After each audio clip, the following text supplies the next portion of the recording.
Sekarang pukul 11.07 pagi, Aika nak breakfast. Korang tahulah kan Aika nak makan apa?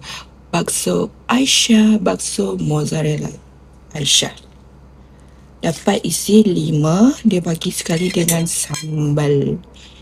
Kalau Aika dah repeat banyak kali tu maksud dia sedap. Bismillah.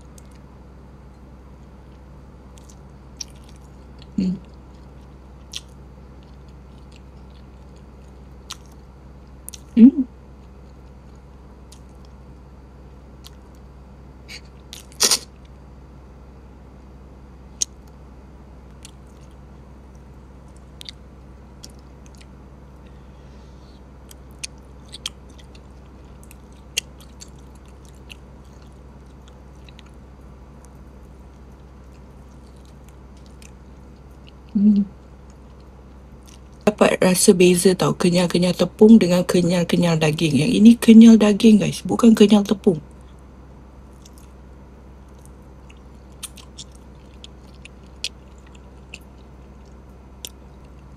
Aika sarankan tambah kicap manis.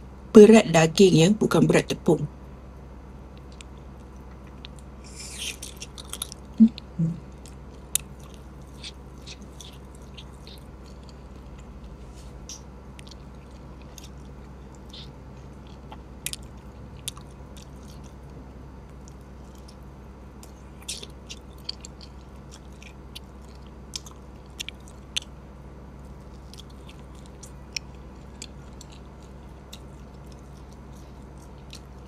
Last bet untuk korang.